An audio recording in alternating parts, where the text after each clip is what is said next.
Nah, kalau kelapa kopiornya, Oh, ada sebagian yang karena dindingnya tipis lepas. Nah, begitu dia lepas ke air kan dia berkembang juga, karena di air kan ada gulanya, ada makanannya komplit. Dia berkembang juga jadi segerombol segerombol daging buah daging yang buah lepas dari yang tempurung. lepas dari. Tiba-tiba 3 lab itu semuanya kontaminasi.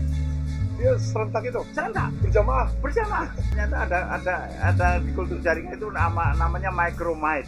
Micromine. Kutu yang mikro kecil Ya. dan dia bisa berjalan dan pindah Wow. dari botol satu ke botol satu. Nah, kalau kelembapan di dalam ini 100%, di luar ini 70-80%. Kalau kita keluarkan, Ya. layu.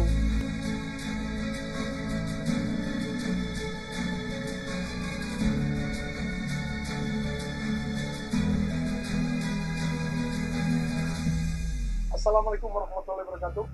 Masih bersama saya di Bincang Kedai Hijau, menginspirasi, mengungkap inovasi dan mengedukasi untuk pengembangan diri. Saat ini saya berada di Banyumas dalam rangka roadshow Bincang Kedai Hijau. Saya ingin banyak tahu di Banyumas ini ada apa saja, dan yang paling spesial ini saya bertemu dengan kawan lama, seorang profesor sekarang ya, Profesor Sisunandar, kaitannya dengan apa yang beliau kerjakan seperti yang saya pegang ini.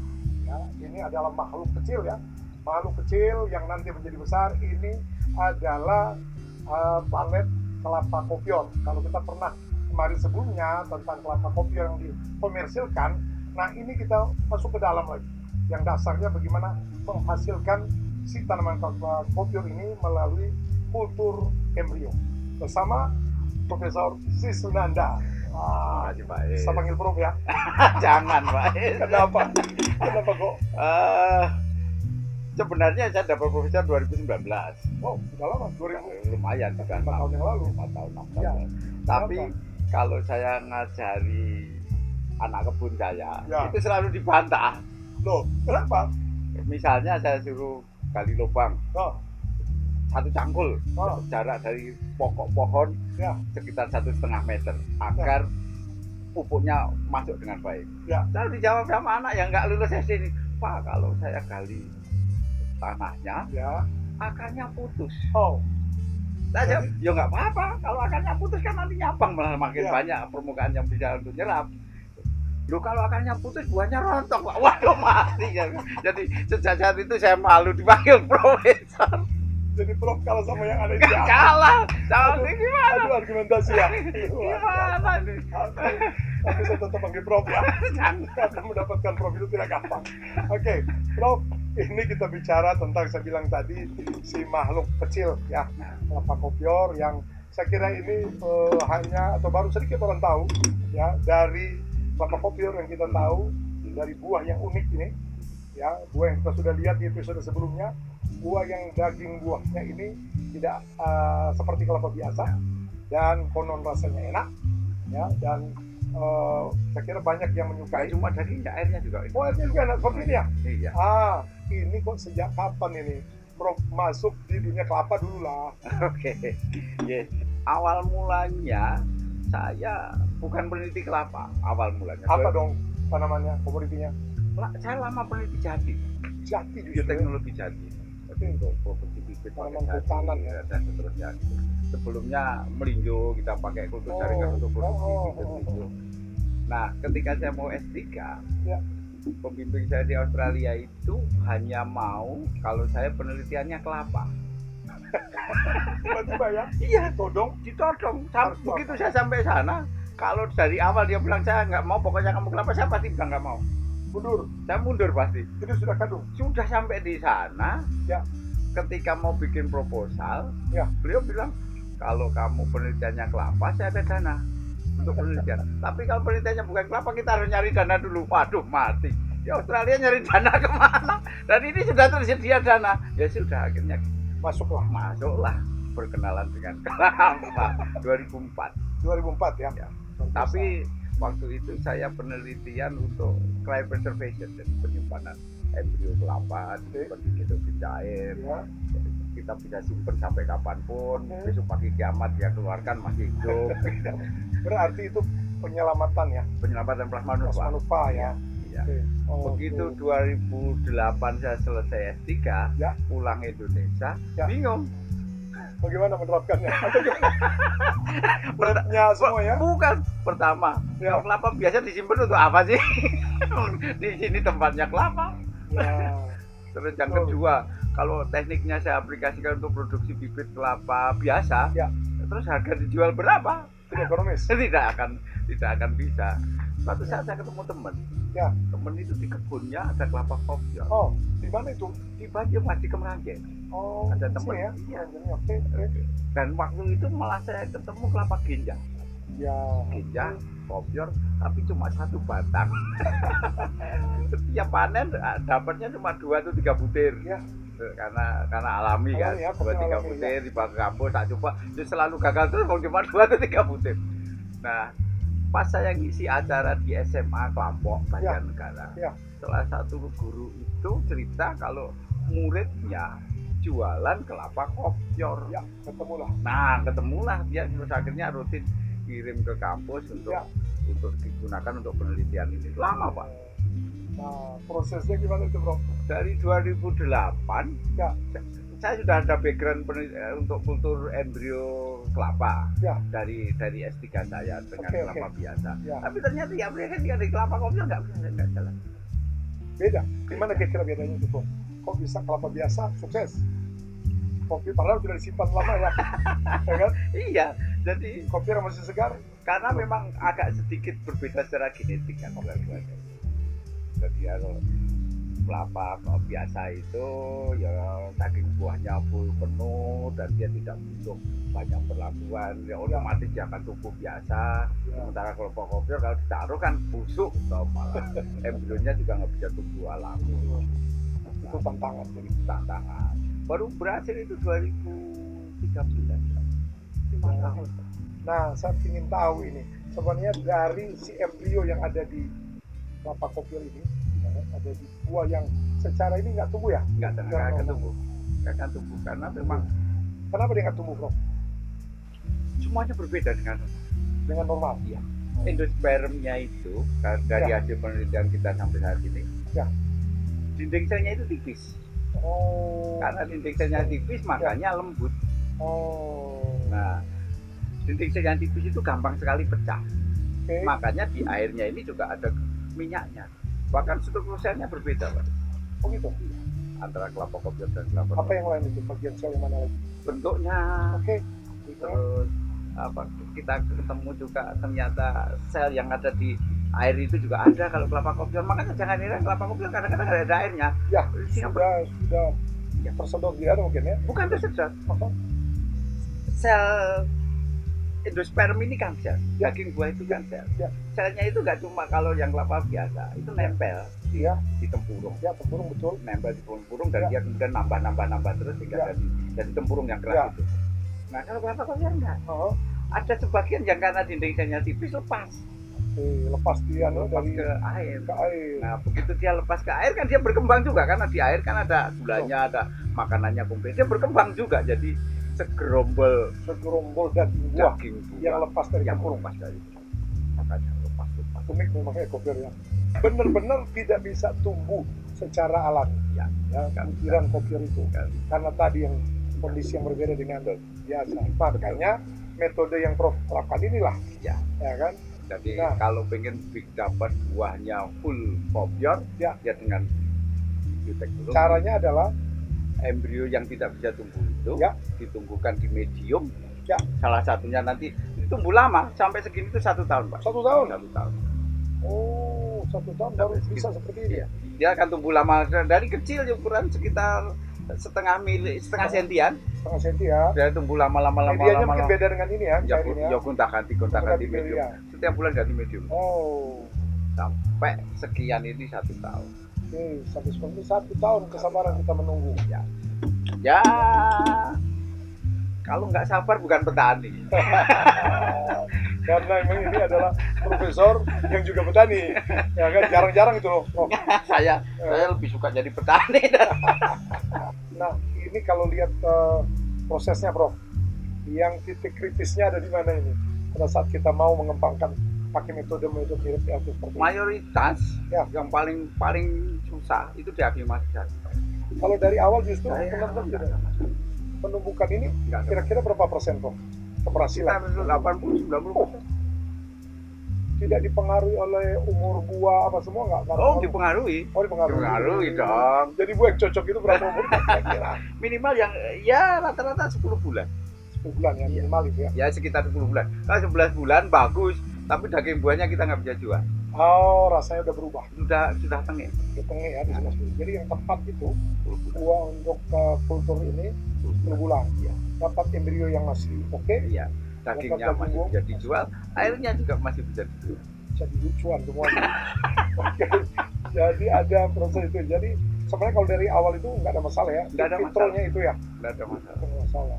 Nah, Prof, jadi dari tahapan ini, nah aklimatisasi tadi kan bilang titik kritisnya. Iya. Memang seperti apa itu? Aklimatisasi itu karena di dalam tabung ini, Ya. ini kan semuanya komplit Pak Is. Ya. Airnya ada gulanya, Oh ya. Oke. maka dia nggak butuh fotosintesis. Karena ditambah gula, maka rawan kontaminasi jamur itu. Manis ya. Iya. Suka jamur. Yang manis. Jadi gampang kontaminasi. Dan karena ditutup rapat, Ya. kelembapan di dalam ini tinggi. Ini kan berair. Kelembapan di dalam ini 100%. Nah, karena kelembapan di dalam ini 100%, di luar ini 70-80%. Kalau Ya. kita keluarkan, Ya. layu. Karena udara yang ada di dalam tanaman ini air yang ada di tanam ini keluar semua. Karena di air ini di tanaman ini dan di lingkungannya 100%, di luar 70 kan pada keluar. Karena keluar semua, maka layu. Nah, teknik untuk mencegah keluar ini yang sangat mudah. Berapa lama? Itu hampir 3 tahun. Wow, udah hanya untuk pindah. Dan korban ribuan. Korban ribuan ya. Untuk dapat yang selamat ya. Iya. Untungnya saya dulu pakai kelapa biasa aja dah. Ini kan Prof sudah berhasil menumbuhkan dari embrio sampai setahun bisa seperti ini. Tadi bahwa ke aklimatisasi pun aman. Sukses saya kira. Aman. Ya. Ya. Ini saya tahu di beberapa tempat gitu. Ini masih belum sukses ini. Ya, saya kira Ya. mungkin latar belakang apa? Menurut Prof seperti apa itu? Kurang serius. Seserius apa kurangnya? Kurang aja. Oh, kurang ya. Iya. Biasanya Ya. kalau orang nyoba sekali gagal, Ya. terus saya udah nyoba tapi sekali gagal. Harus berkali-kali. Udah 5 kali. Udah 5 kali gagal. 100 kali. 100 kali gagal juga. Ya belum 1000.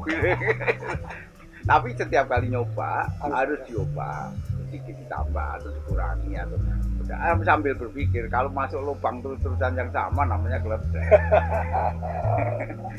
Jadi itu ya bisnisnya ya. Jadi itu Iya, proses yang kurang serius saja, kurang. Ya kalau memang nyoba gagal jadi coba belajar, baca buku lagi, baca literatur apa yang kurang. kira-kira secara ada di bagian mananya itu lagi serius. Prinsipnya mereka tidak paham kalau yang di dalam sini itu Ya. kelembabannya tinggi, Oke. maka keluarnya harus pelan-pelan. Oh, Terus prinsipnya karena di dalam ruang kultur itu pakai cahaya, ya, cahaya lampu ya. yang intensitas cahayanya tidak akan setinggi di luar. Nah, begitu di luar intensitas cahayanya tinggi. Penyesuaiannya harus pelan-pelan. Prinsipnya 2 itu. Ya. Tidak ada yang lain. Kalau ada ibu tambahan yang lain yaitu Itu improvisasi. iya, ada yang goreng nasi goreng yang enak, ada yang goreng nasi goreng kurang enak. Ya. Ya. Tapi kan bahannya tetap aja nasi toh, Ya. sama telur kan gitu. Mungkin ada bumbu-bumbu sedikit. Iya, kalau enggak kan nanti setiap warung nasi goreng rasanya sama. Oke, bisa ditangkap. Jadi memang ketekunan tadi ya, Iya. yang mengikuti proses yang tadi harus bisa melihat di mana kekurangan kelebihan. Baru bisa ada proses seperti ini. Betul. Biasanya mereka pengen sekali nyoba berhasil. Enggak ada cerita. Dan memang sebagian kita suka instan ya. Enggak ada ceritanya. Itu perlu kesabaran. Oke, Prof, ini kita kan di Indonesia punya yang namanya kopi on. Yang saya tahu di luar kan ada. Ya. Memang menurut Prof, yang di sini di kopi Indonesia dengan yang di luar itu Kalau seperti apa? kopior hanya ada di Indonesia, Pak. Oke, Saya kemarin dengar waktu di Vietnam di sana juga ada, tapi nggak banyak. oke. Dan mereka tidak memanfaatkan itu. Mereka tidak tahu kalau itu bisa enak gitu. Mereka kira itu kalau itu rusak. Nah, itu yang di sana sama dengan seperti di Filipina ya? Pakai Ah. kuno atau dengan kita? Yang di sana, Ya. yang kopior seperti di kita itu tidak sama sekali tidak tersentuh. Oh, padahal ada yang Ada, menurut kita. ada. Oh, gitu. Ada satu petani yang bilang di kebun saya juga ada, Oke. gitu loh. Tapi kita buang. Ya yang mereka budayakan, Ya. yang mereka kemudian kembangkan sampai sekarang dan menjadi kebanggaannya mereka, Ya. itu namanya makapuno. Yang di Filipina kira terkenal. Filipina, Oke. Thailand, Vietnam itu punya makapuno. Oh. Punya makapuno. Nah, makapuno itu rasanya beda. Apa yang beda? Masih tetap paling kalau saya loh ya. Bukan kecap nomor 2, nomor 1. Enggak. Rasanya itu kalau kita gigit itu udah kenyal kayak makan karet. Yang di mereka. Ya, makapuno itu. Ini saya melihat proses yang panjang, tapi alhamdulillah saat ini sudah pada posisi yang sukses. Ya. Di balik kesuksesan mengerjakan si makhluk kecil, saya nggak bilang makhluk halus, karena pasti ada ancaman makhluk halus, gitu ya. Pada makhluk kecil ini. Nah, seperti apa yang dialami sepanjang ini? Apakah ada yang masalah yang sangat itu sehingga membuat Prof naik turun mungkin atau tetap tegar? Itu Prof. Ya kalau masalah selalu ada. Ya. Sampai sekarang juga masih ada. Ya. Nah, pasti semua lab kultur jaringan ada kendala dengan kontaminasi. Kontaminasi ya. Tumbuhnya bakteri atau jamur di dalam medium. Dan dia tumbuhnya lebih cepat dari tanaman. Oh, Nah iya, wong bakteri itu membelah setiap 20 menit sekali. Ini sementara tanaman 24 jam baru membelah dari satu jadi 2 sel gitu kan. kalah cepat. Kalah cepat. Nah, kontaminasi ini tinggi ketika ada di wilayah yang kelembabannya tinggi termasuk Indonesia. Kalau kadar air di udara tinggi, Ya. bakteri dan jamur di udara banyak. Ya, Kalau kadar airnya rendah, bakteri dan sedikit. Nah, kalau di Australia itu kan 40, 50, 60. Ya. Di sini kalau habis 80. hujan 100. 100. Kalau habis hujan 100 gitu. Maka kontaminasi itu tinggi. Ya, maka kemudian AC-nya harus stabil, Ya. lampunya harus stabil, artinya suhu dan kelembapan harus terjaga. Nah, tahun 2023 itu kita ketemu masalah besar. Oh, seperti apa itu Prof? Saya punya 3 lab sendiri 1, lab di kampus ada 2. Oh, ini di rumah ini. Ini rumah, Oke. lab sendiri. Ya. Kalau lab kampus ada 2. Oke. Tiba-tiba 3 lab itu semuanya kontaminasi. Dia serentak itu Serentak, berjamaah. bersama, dalam bulan yang sama, habis semuanya. Wow, itu sudah di tahap apa Prof? Sudah begini, Sudah begini aja masih. masih. Tiba-tiba berat semuanya. Nggak peduli kelapa, nggak peduli tebu, nggak peduli sama. 2023 bulan November Ya. habis. Habis. Apa itu Prof kira-kira? Tapi ya saya pikir ini pasti ada sesuatu yang salah. Ya. Cuci botolnya, ulang cuci botolnya. Jadi sampai cuci botol 3 kali. Ya. Ulang botolnya 3 kali. Ya. Masih tetap terus. Nah, tiba-tiba iseng pakai mikroskop binokuler. Ya. Ya. Ternyata kutu, Pak Is. Kutu. Dan itu semuanya penyebab utamanya. Ya. Ternyata ada di kultur jaringan itu namanya micromite. Micromine. Ya. Kutu yang mikro kecil Ya. dan dia bisa berjalan dan pindah Wow. dari botol satu ke botol satu. Nah, saya cerita ke pembimbing saya yang di Australia, lo kamu itu gimana baru tahu tau? Aduh, ternyata saya yang bodoh. Jadi ternyata saya yang bodoh. Ternyata memang itu penyakit umum di lab kultur jaringan kalau sudah berjalan sekian lama Baru dia muncul. baru akan muncul. Terima kasih ya, Prof. Terima kasih. Ini Terima kasih Pak sudah berkunjung. Ya, banyak hal yang kita dapatkan ini. Baik, ya kita sudah bicara ini cukup panjang ini, Prof. Banyak hal yang kita dapatkan dari kelapa yang sedang kelapa unik, kelapa eksotik yang diperbanyak secara kultur embrio. Bahwa ini prosesnya cukup panjang, banyak kendala, banyak masalah. Tapi Prof yang juga petani, ya, sukses. Petani. Oh, petani. Petani doang. Yang ada Profnya.